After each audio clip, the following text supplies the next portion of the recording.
Welcome back to the channel, Say What's Real TV. This review is for Tyler Perry's Sistas, Season 6, Episode 6, Mending Fences.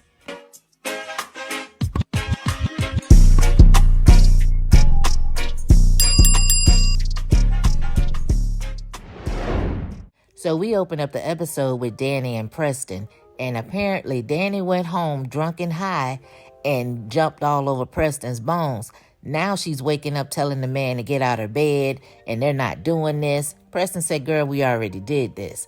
Preston said he enjoyed every minute of it and proceeded to tell Danny everything she did the night before and said.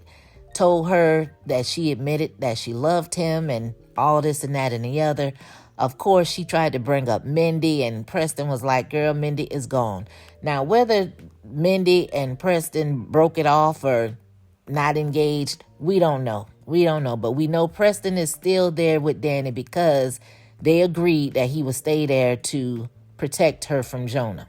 She gets up to go to work, and he's like, where are you going? And I'm trying to understand why every time we come into these scenes, the women are getting up to go to work, leaving the man in the bed.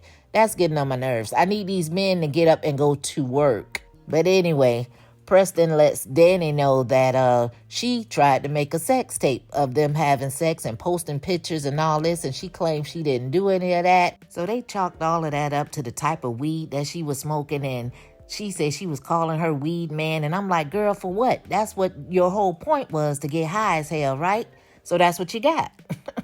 So then Preston told her she tried to give her best Sukiyana impression and tossed the salad, and she was grossed all like, no, I didn't. So then he told her that he was just joking about that. But I'm like, Preston, why are you always bringing that up? Ever since she told you what the bartender did, it seemed like you have not let that go. I think quiet as it's kept, Preston, you want that to happen, for real, for real. So we head over there to Andy's house. She's getting ready to go to work. She makes a phone call to Fatima and leaves her a message.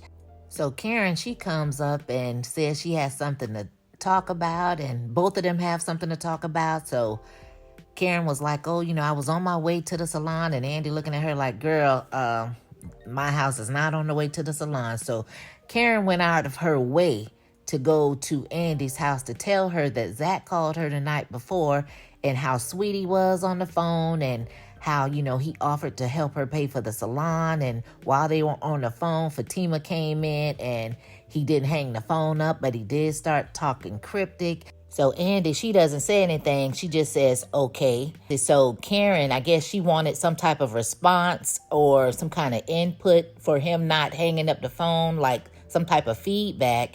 And she was like, come on, you're my friend. Don't give me that okay BS. I wasn't quite sure what Karen was expecting Andy to say or do after she said that Zach didn't hang up the phone. I wasn't understanding. So they get into the whole back and forth about, I'm your friend. I've known you longer than Fatima.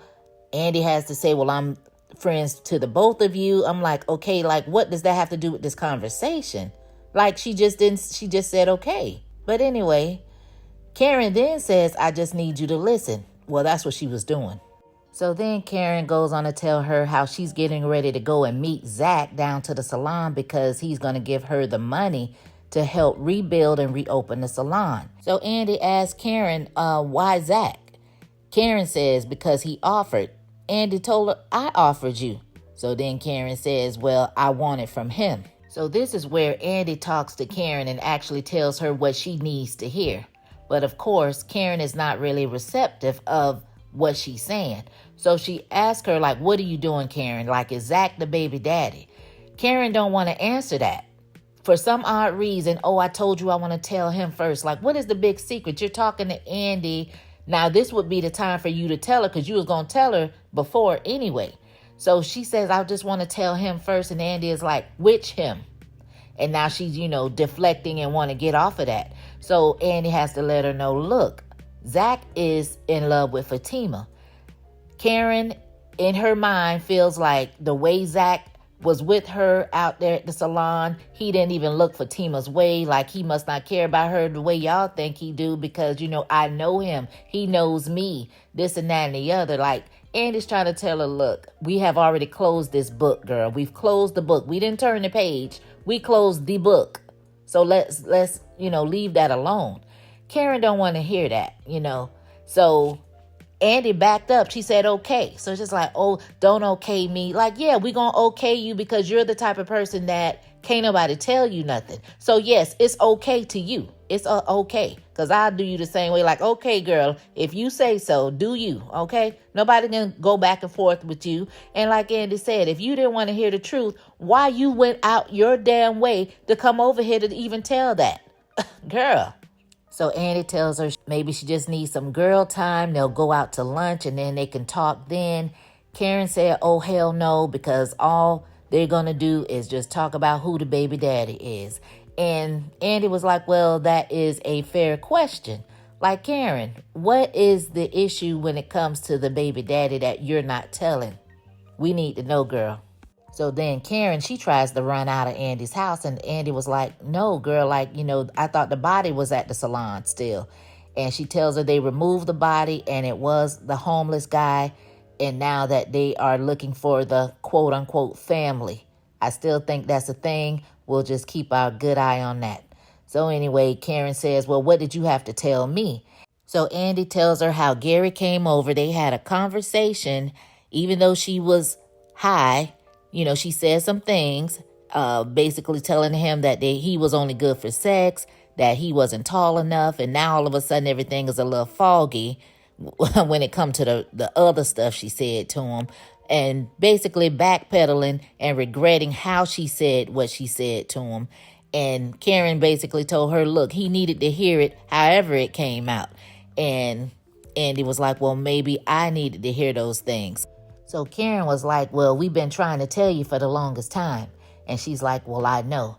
So my thing is, until you tell Gary, and I mean sober, that you don't want to have anything to do with him. You're not going to take anything from him, money-wise, material things, any of that, or continue to sleep with him, because that's the only way you can completely leave somebody alone. You can't, continue to be taking gifts and having sex with them. So until you completely cut ties with Gary, in my mind, you are not done with Gary. And here you are backpedaling shows me that. You got a problem with how you said it. So you're not done with Gary. But what's going to happen is Gary is going to pull an Aaron on you and say when he moves on, or when some other chick pops up, which it could be whoever Penelope is, when these other people start popping up, Gary's going to throw it back in your face that you said you didn't want me. I wasn't your type.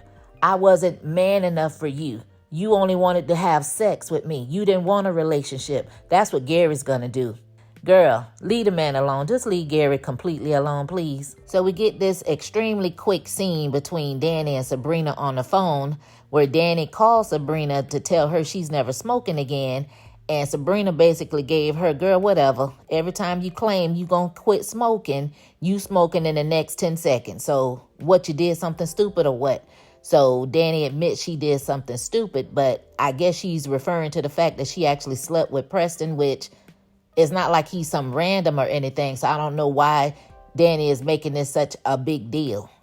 I mean, what's the difference between Preston and all the other men you done slept with? You don't call and say nothing about that. But anyway, Sabrina tell her, look, we'll talk about it later, whatever it is. I don't really have time to talk. I got to go pick Maurice up, because we're headed over here to this attorney's office that Bayo got for us. So the two of them, they hang up. So we go over there to Zach and Fatima's, and we see Fatima already dressed for work, getting ready to leave, checking her voice messages, listening to Andy's message. So then she walks over there. We see Zach in the bed snoring, sleeping like a newborn. But it looks like Fatima is looking at the nightstand where Zach's phone is. She's tiptoeing over trying to see. So I don't know if the phone is actually ringing at this point, but she walks off shaking her head. So once Fatima is out of sight, we actually hear the phone ringing. And now Zach, he wakes up, and it's Karen talking about it's morning. Karen said that as if to say, look, you told me you was going to give me money in the morning, and here we are, like, what's up? So Zach was like, well, what time is it? She said it was 7:45. And Karen trying to have this little small talk and really trying to talk the same way she was talking the night before. But Zach just woke up, and Zach is looking around for Fatima, noticing that she done hauled ass and ain't said 2 words. So he steady looking around, worrying about what's going on in there and trying to get his bearings together. So she asked him, is Fatima going to have a problem with him meeting her? And I guess she gets this thrill of him, saying, no, you're good, you're fine, or whatever, everything's straight. And she's like, oh, thank you, as if that's confirmation to her that he really wants to be with her. So he tells her, give him about 45 minutes, let him shower and get dressed and all of that. She says that's fine because that gives her a chance to get breakfast and ask him, do he want anything? He tells her no. She says, are you sure? And, I know I can get that biscuit that you love, blah, blah, blah, trying to go back down memory lane. And he says again, no, I'm good, I'm straight. Still, the whole time, he's looking around, trying to see what Fatima at. And the 2 of them, they finally hang up. So he couldn't get off the phone quick enough with Karen because he started yelling Fatima's name out. And, of course, she doesn't respond. And he calls her on the phone and she sends him straight to voicemail again. So he leaves a message saying, like, where you at? You at work or at the gym? Like, hit me back up. Like, I still see you being petty because you made up half the bed. Like, call me back. Yeah, right. So he hangs up the phone and he messes the bed all the way up, all in his feelings or whatever. And I'm like, Zach, child, don't nobody care. And I'm trying to figure out, why did Fatima even make the bed up? Like, why did you even sleep in the bed? Because I would have been on the sofa my damn self or in the next room if y'all got one. I don't know, but I would not have slept in the bed with you last night. No, ma'am. So we go over to Gary's office and Hayden comes in all frantic, like, I've been calling you all morning. And Gary was like, calm down. What's the problem? So Hayden tells him the whole story that him and Tamara, they had plans to go to Miami. And Tamara wanted to go to Vegas, so they go to Vegas, they get drunk, they have a great time, and then they end up getting married. So Gary, he starts laughing. He was like, well, okay, and what's the problem? He was like, but I don't know her. He said, well, get it annulled. He said, but I like her. So Gary was like, look, it's too early in the morning for this. Like, stay married to her if you like her. He was like, but I don't know her. And Gary was like, oh my God. Like, I don't know what to tell you, bro. Just get it annulled. And then Hayden was like, I got to tell her. Like, he don't know how. And Gary wasn't with it all. So he found out that Hayden did not vet her the way he was supposed to. So he told him he'll do it for him. Just give him Tamara's name and social security number.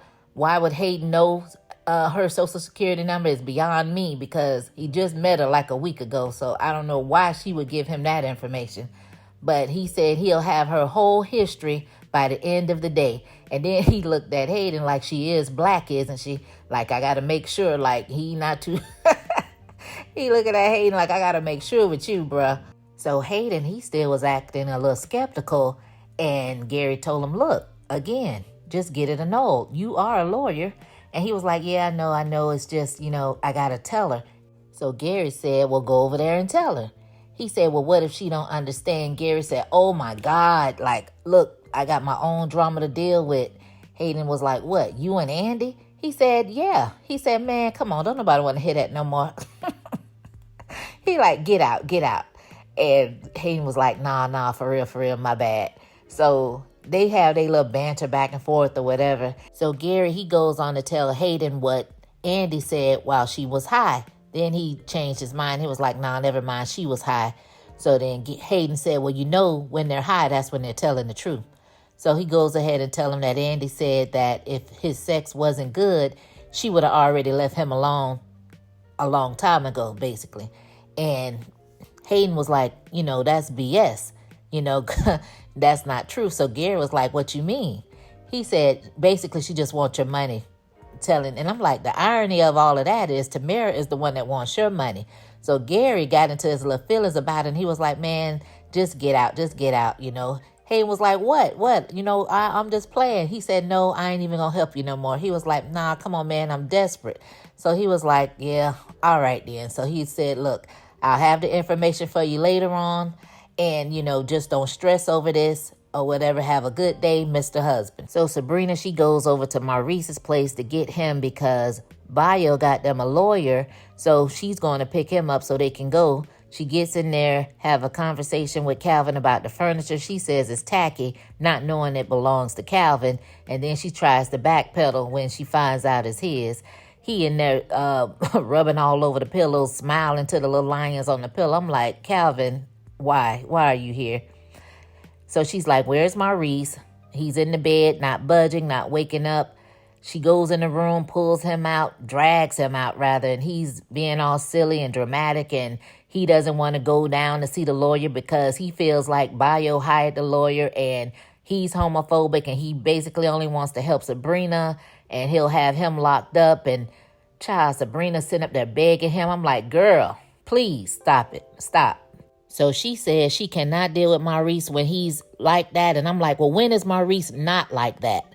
So she tells them she is going to fight for her freedom, and she leaves them both standing there.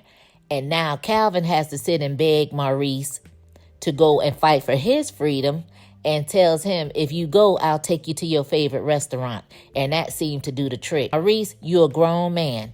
If you don't care about your freedom, I know I will not be caring about your freedom. And the fact that Sabrina asked somebody to put up your bail for you, like, that in itself, you should be thinking about, like, she's done this for me. I could at least go down here and see what the people talking about. That's all you got to do. If you want to go to jail so bad, why you didn't sit your butt in jail instead of calling people acting like a whole donkey when you was sitting in that jail? You was begging them to get you out. Now you ready to go back because it's a slew of blah, blah, blah up in there waiting on you? Maurice, we don't have time for you to keep playing in our face. So just to wrap them up, they get down to the lawyer's office. Sabrina, Maurice comes in maybe 5-10 minutes behind with Calvin. And, Maurice gets in there talking all crazy, cursing and talking about the man furniture and bringing up Bayo being African and just saying obnoxious stuff. And my thing is, if it was only 2 seats, Calvin, just because you drove Maurice down there doesn't mean you have to be sitting inside the office to hear what was going on. Go sit out in the lobby somewhere so Maurice can sit in a chair like they're having a professional conversation. Why are you inside the lawyer's office? So anyway, Maurice, he continued on with all his theatrics and being dramatic and rude and all of that. And, the lawyer had to ask him to refrain from doing all of that. So he starts talking and saying, he brings up Q's name, says that, Q's trying to be a good witness in front of the stand, but he's really not their big issue. The big issue is the tape that they have on Maurice admitting to the crime. So Maurice was like, well, anybody in their right mind know that I was joking. So the lawyer says it didn't seem that way to him, and everybody on the jury is not going to be able to get his sense of humor. The attorney say he's going to push for a dismissal, but the DA, she is basically going for the gusto. She wants the case. So they can either have it dismissed or, worst case scenario, they are facing 15 years. Sabrina looks like she wants to cry. She's shaking in her boots. Now we got a humbled Maurice who doesn't have any words. I mean, before we couldn't get him to be quiet. Now you can hear a church mouse pissing on cotton because he's like, 15 years? Yeah, Maurice, 15 years. So we go over there to the law firm, and Andy, she runs into Fatima. They get to talking.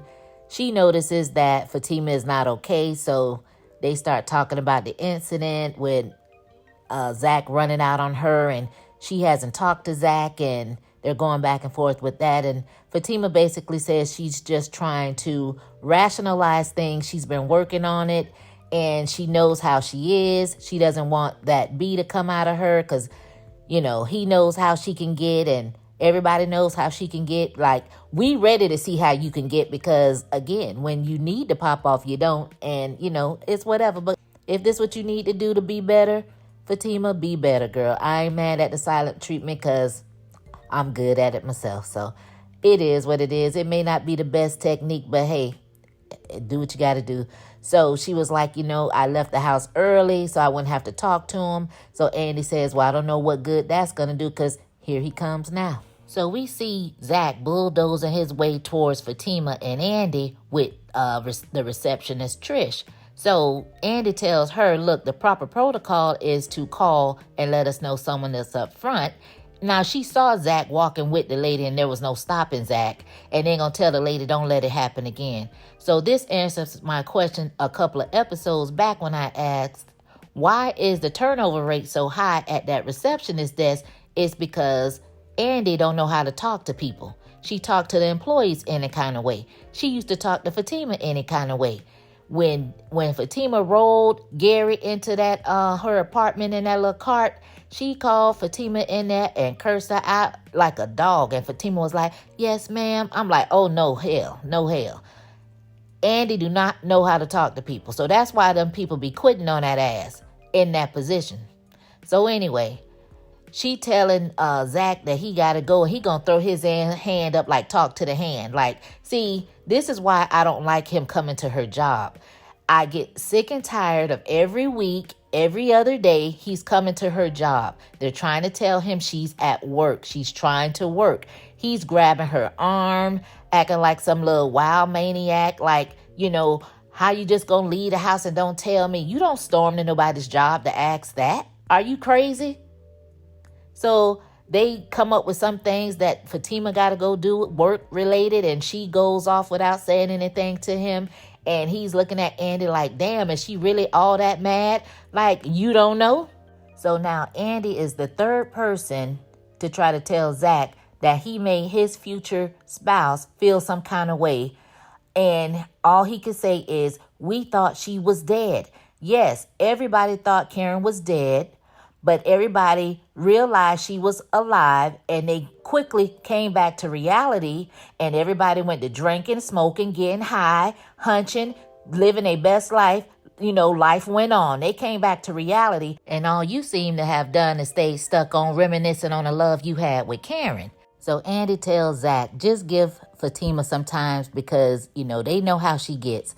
He claimed he's trying. So then he fixed his double-breasted lips to say that the women had a lot going on. Like, what? Like, you're the one that got a lot going on, sir. So Zach asks her, can she please tell Fatima that he was going to trot his little tail over there to Karen's shop and he don't want no mess. And Andy was like, well, do you even hear what you're saying? Like, why are you even doing that? So Zach was like, well, that's your best friend, right? Not knowing that Andy had already offered Karen to help her with the shop. So he says that he basically wants to help because she lost everything. So Andy tells him he really needs to stop trying to help because he's already up Schitt's Creek as it is. So he then asks Andy, did Fatima ask him about his son? So I'm like, oh, he does remember Michael. So I'm like, wait a minute, let's get this straight. You left Fatima at the firm, went to see about Karen because you thought she was dead. Then you left the salon after everyone realized Karen was still alive. And you did what, sir? What did you do after you left the salon? Because you could have made some phone calls yourself. You could have maybe called Gary because he knows the mayor. I mean, he making calls for everybody else. I mean, you could have called Andy and get some lawyer's number if she wasn't able to help you first thing the next morning. But no, we saw you on the phone with Karen last night, snickering and giggling. So you had time to get your affairs in order. So at what point in time, with Fatima feeling the way she was feeling, was she supposed to make Michael her priority, sir? Now, granted, he was getting ready to start the conversation about Michael with Andy, but she quickly dismissed him and walked off, telling him she got to go to work. So, but my thing is, Zach, when you first got to the firm, you should have came in nice and calm and tried to see about speaking to somebody concerning custody for Michael. That's just the bottom line for me. Not, coming in all hot, grabbing Fatima's arm, talking about why she left without saying goodbye. You could have texted that. But anyway, don't try to take Fatima for granted like you expect her to handle your affairs for you by asking, did she already do that? Like, why would she be so quick to want to do it? And again, she probably did do it already. But don't just assume I'm going to do something while you dismissing my feelings and continuously, blatantly disrespecting me. I don't think so. So Andy goes to her office and Fatima is sitting there, so they start talking. And Fatima says she knows that he's going over there to Karen's salon because he heard him on the phone with her this morning. And then she goes on to say that she knows his in-love voice and angry voice and this voice. And I'm like, girl, that voice this morning was not his in-love voice. Now, had you said when you walked in on him talking last night, that was his in-love voice for sure.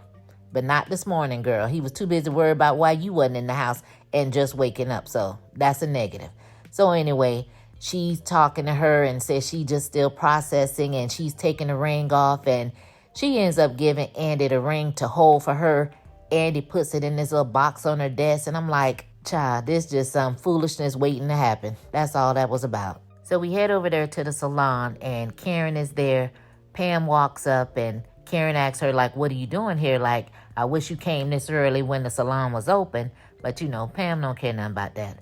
Then all of a sudden, here comes Aaron from out the back dumping 2 bags of trash, I guess. So he's there with this pure white jumpsuit on.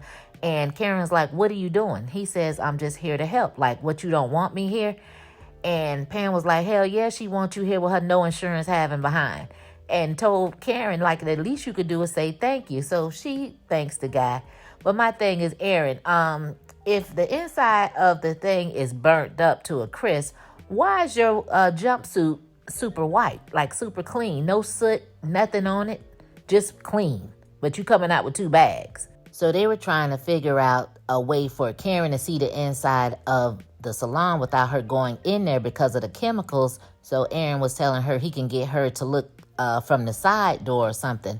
That's when Zach pulls up, bumping his music. He gets out, and Pam was like, hey, Zach. And she gonna look at Karen like, oh, so that's why you didn't want Aaron here.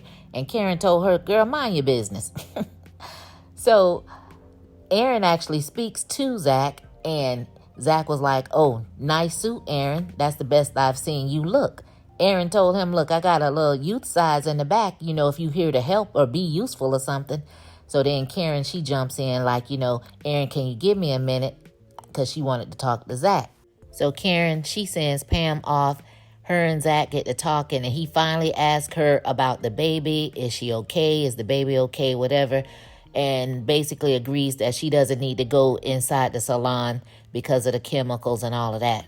So he says, I just want to tell you.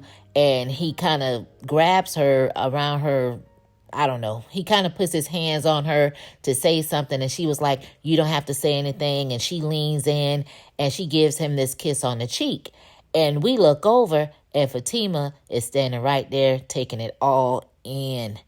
And the episode ends there. So what did you guys think of this week's episode? I mean, it wasn't that much going on, but drop down below in the comments and let me know what some of your thoughts were. Do you think that someone will find Fatima's ring in Andy's office some kind of way before she's able to get it back on her finger? Will Hayden find out the truth about Tamara sooner than later? Let me know. As usual, guys, thanks for watching, thanks for listening, and I'll catch you on the next one. Peace.